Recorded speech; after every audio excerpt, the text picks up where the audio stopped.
हरे कृष्णा, राधे राधे। आज का प्रसंग है सद्गुरु। मनुष्य जीवन का ध्येय है परम कल्याण अर्थात मोक्ष की प्राप्ति। मुक्ति का मार्ग वही बतला सकते हैं जो मुक्त हो चुके हैं। भगवान के परम धाम का पथ उन्हीं को ज्ञात है जो भगवत कृपा से वहां पहुंच चुके हैं।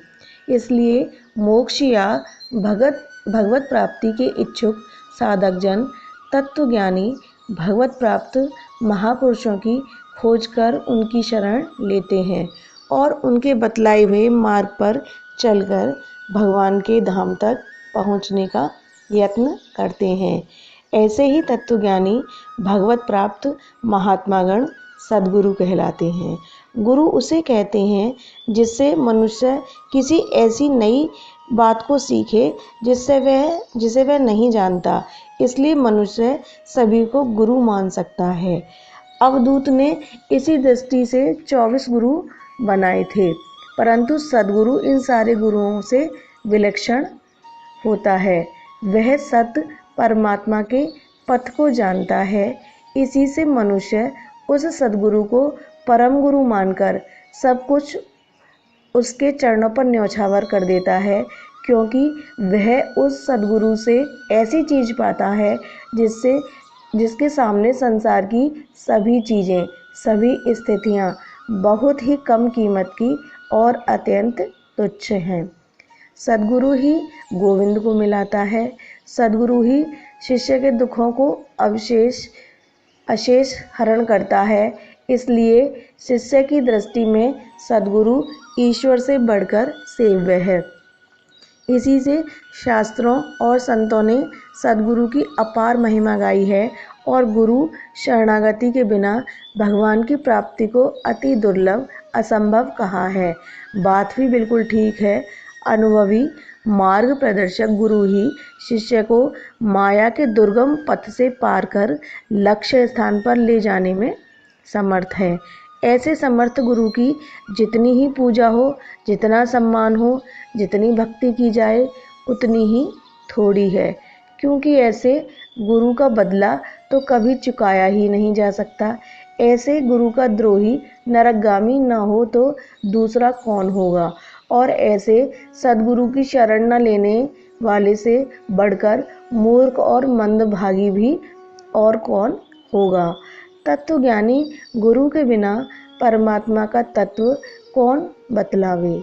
इसलिए गुरु की आवश्यकता है और गुरु सेवा का महत्व है। यही गुरु भक्ति का रहस्य है। परंतु ऐसे सद्गुरु सभी नहीं बन सकते। लोगों के जीवन को लेकर खेलना साधारण बात नहीं है, यह बहुत ऊंचे अधिकार की बात है। वस्तुतः परमात्मा के रहस्य को सम्यक प्रकार जानने वाले महापुरुष ही सद्गुरु पर पद प्रतिष्ठित हो सकते हैं। इसी से श्रुति ने श्रोत्रिय ब्रह्मनिष्ठ गुरु के समीप जाकर उनसे ज्ञान सीखने की आज्ञा दी है।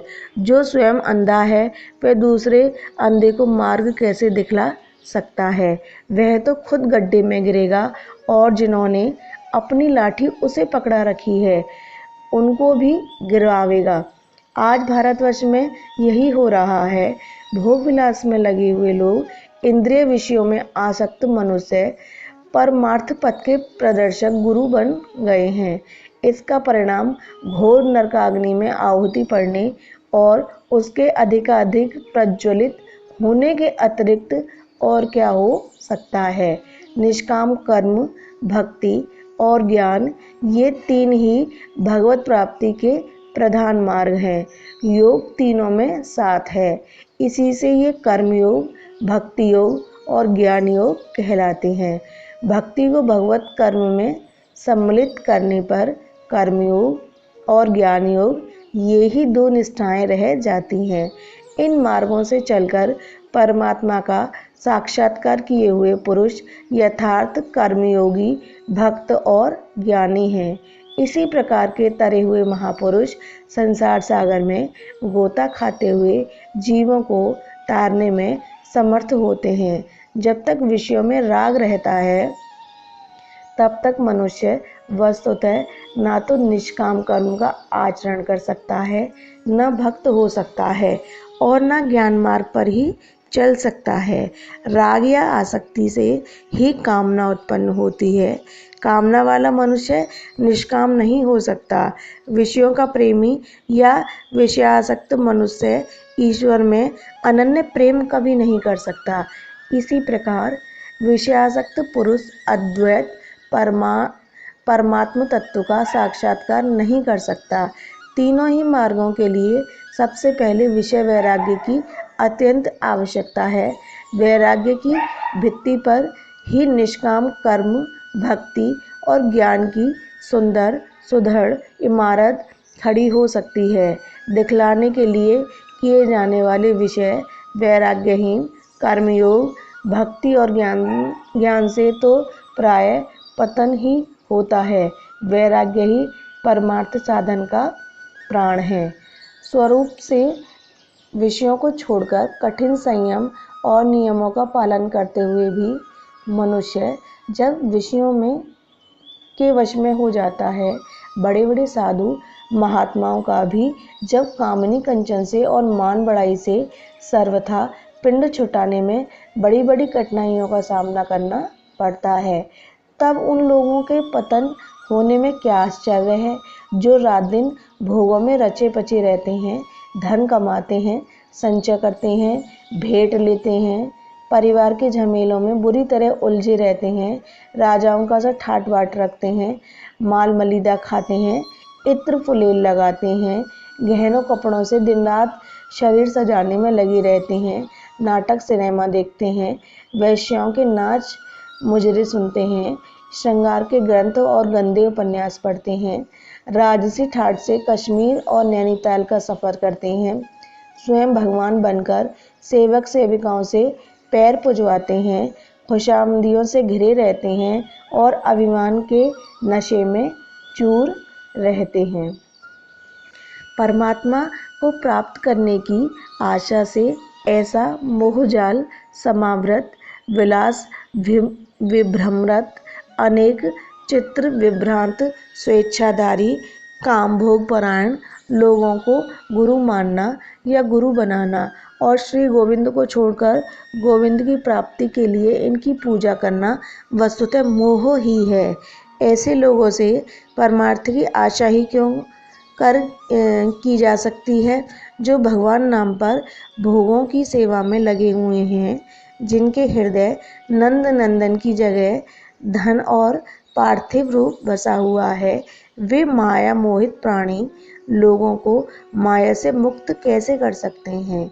ईश्वर के नाते तो प्राणी मात्र को प्रणाम करना धर्म है, परंतु सद्गुरु समझकर परमात्मा को प्राप्त करने की आशा से ऐसे लोगों के पैर पूजने और इनके कानों में मंत्र फुकवाने में सिवा हानि के तनिक भी लाभ नहीं है। कान में मंत्र फूकने से ही उद्धार हो जाता। उद्धार होता तो दो उपायों से, सद्गुरु प्रदत्त मंत्र के सम्यक विधिवत अनुष्ठान से अथवा भगवत कृपा से प्राप्त शक्ति संपन्न सद्गुरु की तप शक्ति से। संभवतः इन्हीं दोनों कारणों से ईश्वर स्वरूप तत्वज्ञानी महात्मा पुरुषों से मंत्र ग्रहण करने की प्रथा चली होगी, जो इस दृष्टि से वस्तुतः बहुत ही लाभकारी थी, परंतु आज ऐसे सद्गुरुओं का प्राय अभाव है।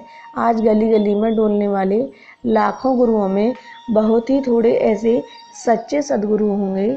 ऐसी स्थिति में कान फुकवाने और केवल जिस किसी को गुरु मानने से ही उद्धार हो जाएगा, ऐसी धारणा रखने वाले मनुष्य बहुत अंश में ठगे ही जाते हैं, क्योंकि ना तो मंत्रदान करने वाले लोग स्वयं मंत्र में या मंत्र के देवता में श्रद्धा रखते हैं, ना शिष्यगण साधन करने का श्रम उठाना चाहते हैं, और ना मंत्रदाताओं में ही वह शक्ति है कि जिसके प्रभाव से मंत्र देते ही अपने शिष्य का उद्धार हो जाए।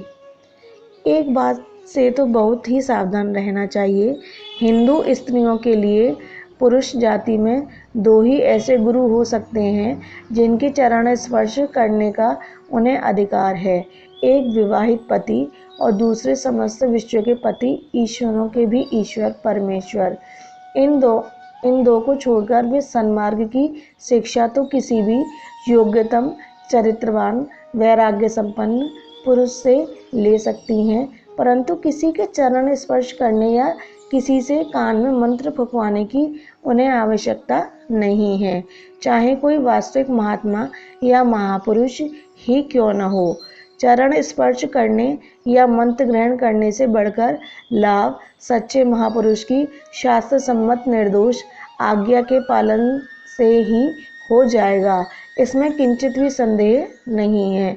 सच्चे महापुरुष की आज्ञा निर्दोष ही होगी और सच्चा महापुरुष भी उसी को समझना चाहिए जिसकी आज्ञा विषयों में फंसाने वाली और पापमयी ना हो। मंत्र दान का अर्थ मार्ग बतलाना ही है, कान फूंकना नहीं। गुरु या मार्गदर्शक की ज़रूरत तो सबको रहती ही है, इससे अपने मन में किसी को गुरु मानने में आपत्ति नहीं, परंतु आज के बिगड़े ज़माने में किसी के साथ प्रत्यक्ष संबंध जोड़ने के पहले, आत्मसमर्पण करने के पूर्व कुछ समय तक परीक्षा के भाव से नहीं किंतु साधना के भाव से उसके बतलाए हुए साधन को और उसके संग को करके देखें। यदि दैवी संपत्ति में वृद्धि हो या कम से कम आसुरी संपत्ति के भाव ना बढ़े तो ठीक है, यदि उसके संग से आसुरी संपत्ति बढ़े, काम या लोभ की जागृति हो तो सावधान हो जाएं। जो गुरु प्रत्यक्ष या अप्रत्यक्ष किसी भी रीति से अपने आराम के लिए धन या स्त्री की मांग करे, उससे तो जरूर ही सावधान हो जाएं। भारतवर्ष में आज भी सच्चे साधुओं का और ईश्वर प्राप्त महापुरुषों का अभाव नहीं है। तीव्र उत्कंठा के साथ सर्वांत अंतर्यामी सर्वव्यापी भगवान से ऐसे सद्गुरु की प्राप्ति के लिए प्रार्थना करनी चाहिए। यदि आपकी अभिलाषा सच्ची और तीव्र होगी तो सच्चे संत अवश्य ही मिलेंगे। अधिक क्या, स्वयं भगवान को संत बनकर आपको उपदेश प्रदान करने के लिए आना पड़ेगा। ईश्वर का सतत स्मरण, अपने अंदर सद्गुणों की वृद्धि और भोगों से वैराग्य, इन 3 बातों को बढ़ाते रहिए। ईश्वर के राज्य में अन्याय नहीं होता। यदि आपकी सच्ची साधना होगी तो आपकी स्थिति के अनुसार आपको सद्गुरु अवश्य मिल जाएंगे।